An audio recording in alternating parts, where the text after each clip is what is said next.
नमस्कार, Sarika's recipe and ब्लॉगमध्ये तुम्हा सर्वांचं स्वागत आहे। आज आपण पाहणार आहोत गणपतीपुळे। कोकणातील गणपतीपुळे येथील मंदिर पाहणार आहोत। हे मंदिर स्वयंभू आहे। कोकणातील हा समुद्रकिनारा आणि या समुद्रकिनाऱ्यावर असलेले हे मंदिर बघून मनाला छान असं प्रसन्न वाटतं। रत्नागिरीला जर तुम्ही आलात आणि या मंदिराचं दर्शन घेतले नाही असं होऊच शक्य नाही। तुम्ही जर माझ्या चॅनलवर पहिल्यांदा व्हिडिओ बघत असाल तर माझ्या चॅनलला नक्की सबस्क्राईब करा आणि बाजूला जे बेल आयकॉन आहे ते नक्की प्रेस करा। आज आपण आलेलो आहोत गणपतीपुळेला। पूर्वी या गावात फारशी वस्ती नव्हती। वस्ती होती ती गावाच्या उत्तरेच्या बाजूला। गावाच्या पश्चिम दिशेला उतरण असून बराच भाग पुळणवाट आहे। समुद्रापुढे पुळणीचे म्हणजे वाळूच्या मैदानात गणपतीचे महास्थान असल्यामुळे या गावाला गणपतीपुळे म्हटले जाऊ लागले। आत इथे मंदिर आहे आणि जर उजवीकडे बघितले तर गणपतीपुळेचा अथांग समुद्र किनारा आहे। हा बघा, आपल्याला इथे समुद्र किनारा दिसतोय। मुघलांच्या काळात सुमारे इसवी सन 1600च्या पूर्वी आजच्या ठिकाणी स्वयंभू मंदिर आहे। या ठिकाणी डोंगराच्या पायथ्याशी केवड्याचे फण होते। या ठिकाणी बाळम भटजी भिडे हे ब्राह्मण राहत होते। ते गावचे होत होते। मुघलांच्या काळात भिडेंवर संकट कोसळले। आलेले संकट निवारण झाले तरच अन्न ग्रहण करेल असा निश्चय करून त्यांनी आराध्य दैवत मंगळमूर्तीची उपासना करण्यासाठी या केवड्याच्या वनात तपस्या करण्यासाठी मुक्काम केला।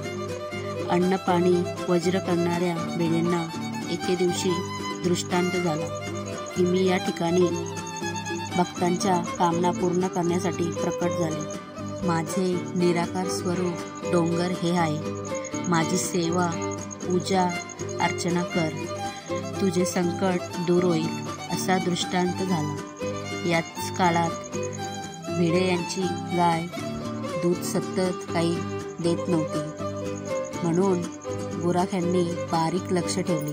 तेव्हा त्यांना दिसले सध्याच्या मूर्तीच्या जागी डोंगरावरील एका शिलेवरती गायीच्या स्तनातून दुधाचा अभिषेक होत होता। या प्रकारे होताने त्यांना तात्काळ सर्व परिसराची साफसफाई करायला सांगितली। त्या दृष्टांतातील गणेशाची मूर्ती त्यांना आढळली व त्या ठिकाणी गवताचे छप्पर घालून छोटेसे मंदिर बांधले। आतमध्ये मोबाईल किंवा कॅमेरा अलाउड नाही आहे, तरी सुद्धा मी तुम्हाला दाखवायचा प्रयत्न केला आहे। बाहेरून मंदिर हे असं आहे, दिसायला खूप सुंदर आहे। हे सुंदर असं मंदिर इकडे बघितलं तर समोर हा बीच आहे।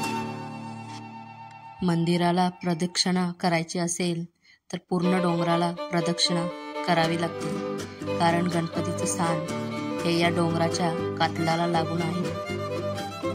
हा समुद्र किनारा आणि ह्या समुद्राच्या किनाऱ्यावर असलेले हे मंदिर बघून मनाला छान असं प्रसन्न वाटतं।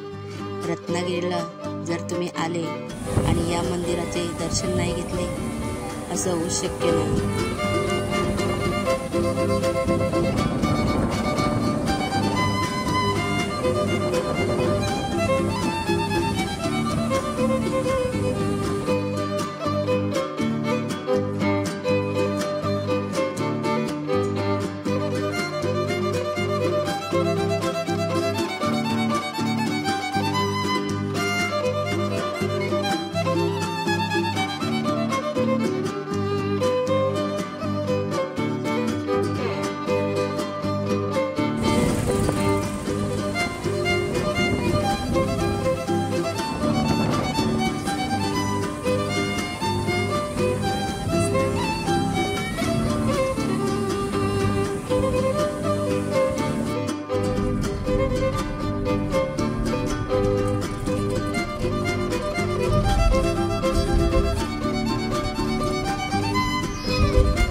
तुम्हाला रस्त्याच्या बाजूला हे असे कोकणी फूडचे स्टॉल बरेचसे दिसतील। इथे तुम्हाला काजू, सोललेले काजूचे गर, कोकम आगळ, लोणची, पापड, ज्यूस, चटण्या, पापड हे बऱ्याच अशा वस्तू तुम्हाला मिळतील।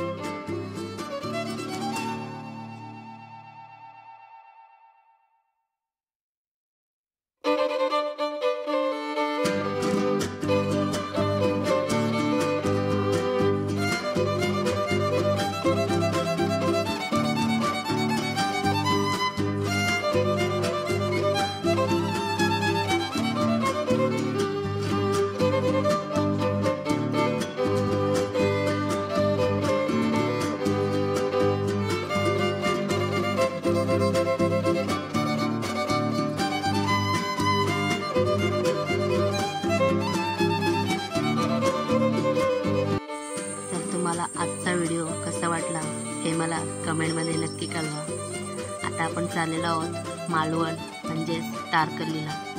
तर आता पुढचा व्हिडिओ जो आहे तो तुम्हाला मालवण आणि तारकर्लीचा बघायला भेटेल। तर हा व्हिडिओ आवडला असेल तर या व्हिडिओला नक्की लाईक करा आणि आपल्या चॅनलला सबस्क्राईब करा आणि बाजूला जे बेल आयकॉन आहे ते प्रेस करा, कारण की जेव्हा कधी मी नवीन व्हिडिओ अपलोड करेन त्याचं नोटिफिकेशन पहिल्यांदा तुम्हाला येईल।